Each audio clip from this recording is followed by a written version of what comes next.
Monthly child tax payments for millions of families are scheduled to end this weekend as Congress has failed to extend expanded child tax credits launched in response to the pandemic last year.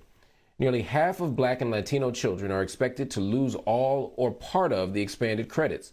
And according to progressive think tank, the Center on Budget and Policy Priorities, roughly 10 million children across the country could be in danger of falling back below the poverty line or deeper into poverty as the benefits end. Here to help break down what this could all mean for families is my guest. Her name is Sophie Collyer. She's a research director for the Center on Poverty and Social Policy at Columbia University. Sophie, welcome to the show. Can you break down for our viewers what are child tax credits and how were they expanded in 2021? Yes, and thanks so much for having me. So in 2021, the child tax credit underwent a historic transformation. There were three key changes to the policy that had actually been on the books since the late 90s. But in 2021, we saw these three key changes. The first is that the value of the credit was increased. So it was previously $2,000 per child, and that went up to $3,000 per child for older children and $3,600 per child for younger children annually. We also saw the credit being paid out monthly. Sorry, go ahead. No, please continue. Yeah, sorry. Just the two other big changes were that it was also paid out monthly. So beginning in July of last summer, we saw these payments being paid out in monthly installments of $300 or $250 per child. And most important to poverty reduction, we saw that the credit was nearly all children in the United States were made eligible for the credit for the first time. Now, thinking about expanded tax credits and their effectiveness in lifting families out of poverty, many people have argued that this is exactly what's necessary in order to shrink the wealth gap, to give people access to capital, or to put them in a position to be able to access greater capital. Is that claim overstated? How important are these credits?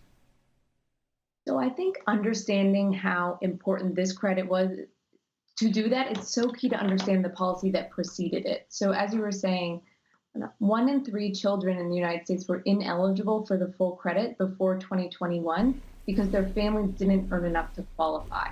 So there was this earnings requirement, and the amount that you received from the credit was tied to your earnings. So low-income families, working-class families, children and families in poverty were ineligible for the full credit, and that's what we saw addressed in 2021. We also know that before the expansion in 2021, 1 in 2 or half of Black children across the United States were ineligible for the full credit because of all of these requirements. But in 2021, again, this really problematic gap was filled by the expansion of the policy, but now we've reverted the policy that preceded it. Now, just for clarity's sake, moving forward, families can still claim the original child tax credits. The issue isn't that they can't claim them, but rather that the benefits will be much lower, and of course, they'll reach fewer people. Assuming I'm accurate in that assessment, what kind of reduction are we talking about? How much of a reduction are we talking about? Yeah, so we're going back to the previous credit structure where the maximum credit is $2,000 per child, but you receive it at tax time, and it phases in with earnings. So you actually need up to 30, about a family with 2 children, two parent child family needs $30,000 in income in order to qualify for the full credit. And families below that threshold receive a partial credit or no credit at all. Now, what's expected to happen to families now that the expanded child tax credit has yet to be extended into 2022? I mean, what's the policy vision? I want you to answer this in a couple of ways. One, for those who are advocating this change against the cries of many of us, how do they justify it? How do they explain how this is going to play out? And second, in terms of our analysis or your analysis, how do you see this playing out in real life? What kind of access do you see people not being able to have anymore? What type of benefits, what type of choices, what type of tough decisions or sacrifices will people have to make? Or perhaps it'll all work out just fine. Help me understand sort of what this means from the level of people who are implementing the policy and also those of us who are critical of it. Yeah, I mean, I think in terms of a coherent argument against it, I haven't really heard one, so I'd love to be able to summarize it, but it's just a challenge.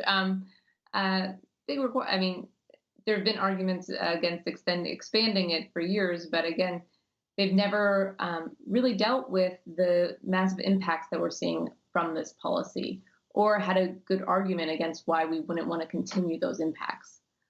In terms of what we're going to see or what we expect to see as this policy is, this is the first month where families aren't receiving these monthly payments. And what we're going to see is likely the reverse of all of the positive impacts that they've had. So millions more children are expected to fall back below the poverty line. And some of the economic hardships where there's evidence that this credit addressed them, for example, we saw significant reductions in food insufficiency in the United States as a result of this, meaning fewer children in the country were at risk of facing hunger. And that type of impact is going to be reversed by its rollback. Before we go, help me understand, I don't want to oversimplify this. I know it's not as simple as saying it's this person's fault or that person's fault. But as we entered the Biden era, there was an expressed commitment to progressive policy reform. There was an idea that maybe we would undo the tax policies of the previous 4 years, which had benefited the upper middle class and the wealthy, certainly the 1%. And there was a sense that now we would see common sense, reasonable policy changes that would allow middle class, working class, and working poor people to have a greater sense of access to capital and prosperity.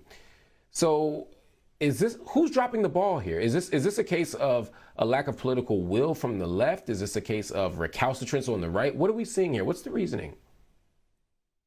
I think there's a lot of political support for this policy. And there are just a few members of Congress who are the holdouts in terms of getting this, continuing this policy into 2022. In terms of, the long game or the kind of long picture, something that I try and remember is that when we started studying this policy and like potentials of expanding it, everyone that we talked to about it thought it was some sort of pipe dream. That would never happen in the United States. And we have 6 months of it actually happening. So right now there's a battle going on, but I do think there's a shift in the general tenor of social policy in the United States that I hope will continue. I hope so too. Sophie Collyer from the Center on Poverty and Social Policy at Columbia University. Thank you so much for joining us and sharing your insights on this critically important issue. Everybody, make sure you join the conversation. We want to hear from you. Head over to our BNC Instagram and Twitter pages. Let us know how you feel. Also, visit the website bnc.tv and subscribe to our YouTube channel to check out clips from the show.